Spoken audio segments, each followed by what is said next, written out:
আমরা তো আর কোনো ছাত্রীদের প্রতি কোনো ভিন্ডিকটিভ অ্যাটিটিউড নিয়ে রেজাল্ট করিনি।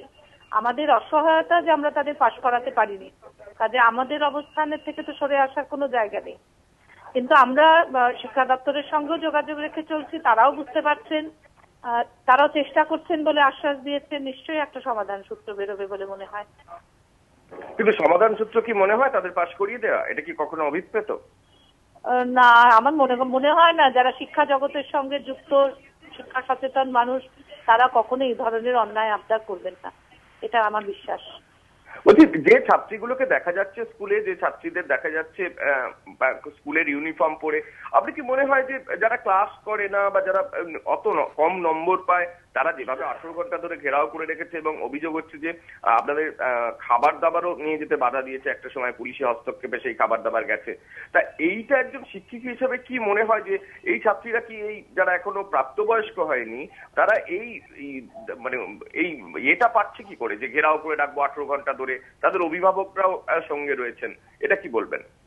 তার কারণ হচ্ছে যে আমরা বাড়িতে যেমন অভিভাবকরা হচ্ছেন তাদের ঠিকঠাক মানুষ করতে পারেননি, বিদ্যালয় নিশ্চয়ই আমরাও সে দায়ভার একেবারে অস্বীকার করতে পারি না। নিশ্চয়ই ছেলে মেয়েদের কোথাও আমরা ঠিক করতে পারছি না যে তাদের মধ্যে এরকম অ্যাগ্রেশন তৈরি হচ্ছে। তাদের সামনে তাদের অভিভাবকরা যদি টিচারদের এইভাবে অসম্মানিত করে, তাহলে বাচ্চাটার দোষ কি? তো সেই কারণে খুব আনফরচুনেট হলো, এটা অভিভাবকরা না বুঝে করছেন, কিন্তু ক্ষতিটা বাচ্চাদের হচ্ছে বলেই আমাদের মনে হয়। আপনাদের খাবার নিয়ে যেতেও বাধা দেওয়া হয়েছে, সেটাই সেই পরিস্থিতি বা সেই সমস্যা কি মিটেছে? হ্যাঁ, সেটা খানিকটা পুলিশি হস্তক্ষেপে মিটেছে সকালের দিকে। সেটা কি গোটা রাত খাবার নিয়ে যেতে দেওয়া হয়নি? না, সেটা অ্যালাউ করেনি একেবারেই। এটা কারা করেনি? মানে ওই যারা সমস্ত রাত গেট ধরে করেছেন, তারাই বন্ধ করে রেখেছিলেন, তারাই।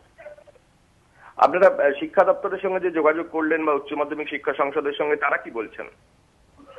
তারা ভীষণভাবে উদ্বিগ্ন। তারা বলছেন তো বারে বারেই আমরা দেখছি কি করা যায়, বারে বারেই তারা ফোন করছেন, কিন্তু এখনো পর্যন্ত তো সঠিক কিছু বেরিয়ে আসেনি জানানোর মতো। মানে যারা যে খাতা দেখার দাবি তুলেছিলেন, সেই দাবিতে কি আপনারা খাতা দেখাতে রাজি হয়েছিলেন? পরে কি আবার ছাত্রীরা বেঁকে বসে, মানে তারা কি আর দেখতে চায়নি? মানে তার কারণ হচ্ছে ওরা প্রথম চোট, আমরা কালকে খুব ব্যস্ত ছিলাম আমাদের নিজস্ব কতগুলো কাজ নিয়ে, ফলে এটা বুঝতেই পারিনি যে তলায় তলায় কখন এটা অর্গানাইজ করা হয়েছে। যখন আমরা জানতে পারি তখন বারবার করে ছাত্রীদের বলা হয় খাতা দেখার প্রসঙ্গে যে তোমরা আবেদন করো, কারা কারা খাতা দেখতে চাইছো। এবং তখন ছাত্রীদের মধ্যে থেকেই একটা আমরা লক্ষ্য করি যে একটা অনীহা, অর্থাৎ খাতা দেখার বিষয়ে তাদের কোনো ইচ্ছে নেই। অভিভাবকদেরও তাই, তাদের মূল সুর ছিল একটাই, পাশ করিয়ে দেওয়া হোক, সবাইকে পাশ করিয়ে দেওয়া হোক। খাতা দেখা ব্যাপারে সেটা ঠিক আজকেও একই অবস্থানে তারা আছে। আমরা খাতা কালকেও দেখাতে চেয়েছি, আজকেও প্রস্তুত। আর একটা শেষ প্রশ্ন আপনাকে, যে আপনি পুলিশের হস্তক্ষেপ চেয়েছেন, কিন্তু পুলিশি হস্তক্ষেপে আপনারা স্কুল থেকে বেরিয়ে যেতে চাইছেন না কেন? তার কারণ দুটো বিষয়। একটা, পুলিশি হস্তক্ষেপ একটা বিদ্যালয় শৃঙ্খলা রক্ষার ক্ষেত্রে খুব একটা আমার মনে হয় না যে সঠিক পদক্ষেপ। আর দুই হচ্ছে যে আজকে এখান থেকে সিচুয়েশন থেকে পালিয়ে গিয়ে বা বেরিয়ে গিয়ে তো লাভ নেই, একটা সঠিক সমাধান হওয়া দরকার। কারণ স্কুলটা রানিং, আজকে একটা 11-এর পরীক্ষা আছে, কালকে থেকে ফর্ম ফিল আপ রয়েছে, সামনে ক্রিসমাসের ছুটি, প্রচুর কাজ আমাদের। আমি এখান থেকে সব স্টাফদের নিয়ে বেরিয়ে চলে গেলাম, তারপর কালকে যখন ঢুকবো আবারও তো একই বিক্ষোভের মধ্যে পড়তে হবে।